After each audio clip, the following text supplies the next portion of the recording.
Corporate நிறுவனங்களில் இரவு பணியில் வேலை செய்யும் பெண்களில் 50 விழுக்காடு பெண்கள் ஆஸ்துமா நோயால் பாதிக்கப்பட்டிருப்பதாக தகவல் வெளியாகியிருக்கிறது. இது தொடர்பாக பொதுநல மருத்துவர் பெனிட் ரோஸுடன் நமது செய்தியாளர் பத்மபிரியா நடத்திய கலந்துரையாடலை தற்போது நாம் பார்க்கலாம். தமிழ்ச்சனம் நேயர்களுக்கு வணக்கம். பொதுவாக ஆஸ்துமா அப்படின்னாலே அது ஒரு ஆண்களுக்கான நோய் அப்படின்னு மக்கள் மத்தியில் ஒரு பார்வை இருக்குது. ஆனால் சமீபத்தில் லண்டனை சேர்ந்த சில மருத்துவர்கள் ஒரு ஆய்வு மேற்கொண்டிருக்காங்க.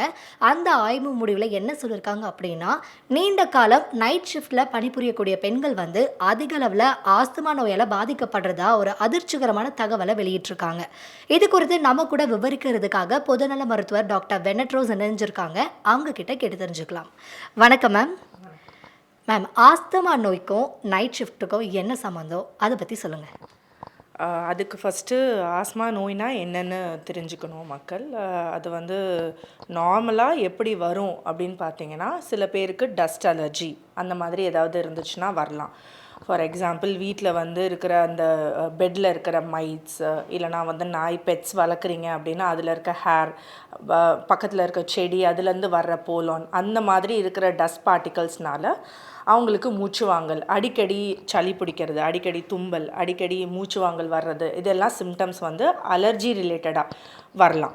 சில பேருக்கு அலர்ஜி இல்லாமல் ரொம்ப எக்ஸசைஸ் பண்ணுறாங்க, கிளைமேட் மாறும்போது ஏதாவது ரொம்ப ஸ்ட்ரெஸ்ஸில் இருக்காங்க, அந்த மாதிரி டைம்லையும் வரலாம். ஸோ இது 2 தான் காரணங்கள், ஆஸ்மாக்கான காரணங்கள். ஸோ ஆஸ்மானா நம்மளுக்கு ஆம்பளைங்களுக்கும் வரலாம், கேர்ள்ஸ் பொம்பளைங்களுக்கும் வரலாம். பட் இப்போ ரீசண்டாக இந்த ஒரு ஸ்டடி அப்படின்னு பார்க்கும்போது ஃபீமேல்ஸுக்கு ரொம்ப காமனாக வருது அப்படின்னு சொல்கிறாங்க. அதுக்கு ரீசன் சில ஹார்மோனல் சம்மந்தமாக தான் நம்மளுக்கு அந்த மாறுதல்கள் தெரியுது.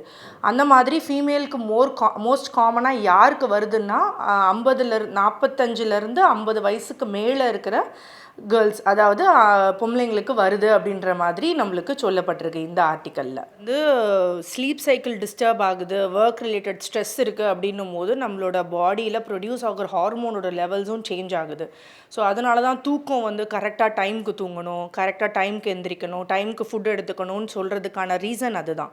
தூக்கம் லேட் ஆகுது, நைட் ஷிஃப்ட் பண்ணுறோம், அந்த மாதிரிலாம் பண்ணும்போது நம்மளோட ஹார்மோன் நார்மலாக சுரக்கிறது சம்டைம்ஸ் அதிகமாக சுரக்குது, இல்லை கம்மியாக சுரக்குது. அந்த மிஸ்மேட்ச் ஆகுது, அந்த ஹார்மோனல் சேஞ்சஸ் இருக்கும்போது டெஃபினட்டாக அவங்களுக்கு சில உடல் பிரச்சனைகள், ஆஸ்மான்னு மட்டும் இல்லாமல் மற்ற உடல் பிரச்சனைகளும் இருக்குது. அதில் ஆஸ்மாவும் இப்போ அதிகமாக நம்ம பார்க்குறதுக்கு காரணம் நைட் ஷிஃப்ட்டில் இதுதான். சிம்டம்ஸ்னு கேட்டிங்கன்னா, அடிக்கடி தும்பல் வருது, அடிக்கடி சளி பிடிக்குது, கிளைமேட் மாறுது, மழை பெய்யுது அப்படின்னா உடனே மூச்சு வாங்குது அப்படின்றதெல்லாம் இருக்கும். ஃபீமேல்ஸ்க்கு 50% அதிகமாக இருக்கும் ஆம்பளைங்களை கம்பேர் பண்ணும்போது. 40 இயர்ஸ்க்கு உள்ளே இருக்கவங்களுக்கும் அஃபெக்ட் பண்ணும். பட் அதுக்கான காரணங்கள் வேறு. நான் சொன்ன மாதிரி அலர்ஜன், இல்லைனா ஸ்மோக் பண்ணுறாங்க, இல்லைனா பொல்யூஷன், இல்லைனா கிளைமேட் சேஞ்ச், அதெல்லாம் தான் காரணங்கள் 40 வயசு உள்ளே இருக்கவங்களுக்கு இருக்கும். 45, 60, 50 வயசு மேலே இருக்கவங்களுக்கு இந்த அலர்ஜிலாம் இது காரணம் இருக்காது ஆஸ்மாக்கு.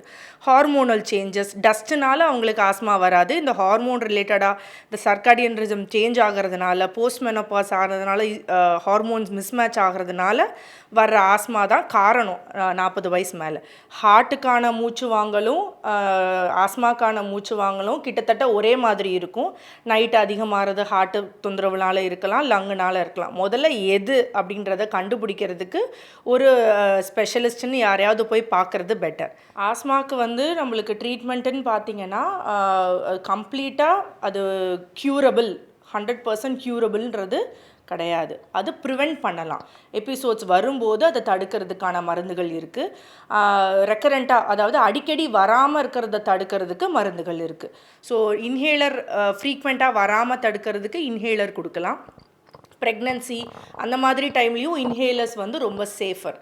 இன்ஹேலர்ஸ் வேலை செய்யல, ரொம்ப அக்யூட் எபிசோடில் நெபுலைசர்ஸ் தேவைப்படுற மாதிரி இருக்கும். நார்மலாக ஃப்ரீக்வெண்ட் எபிசோட்ஸ் வராமல் இருக்கிறதுக்கு இன்ஹேலர்ஸ் நம்மளுக்கு ஹெல்ப்ஃபுல்லாக இருக்கும். நீங்கள் வர்றதுக்கு தடுக்கிறதுக்கு யோகா, ப்ரீதிங் எக்ஸசைஸ் எல்லாம் நீங்கள் பண்ணும்போது உங்களோட ஏர்வே, மியூக்கஸ் அதெல்லாம் கொஞ்சம் பெட்டர் ஆகும். பட் ஆனால் ஒரு ப்ரீதிங் டிஃபிகல்ட்டி இருக்குது, மூச்சு வாங்கல் இருக்குன்னும் போது டெஃபினட்டாக அது ஹெல்ப் பண்ணாது. மக்களுக்கு புரிகிற மாதிரி ரொம்பவே தெளிவாக சொன்னீங்க மேம். ரொம்ப நன்றி. தமிழ்ச்சனம் செய்திகளுக்காக ஒளிப்பதிவாளர் கௌதமுடன் செய்தியாளர் பத்மபிரியா.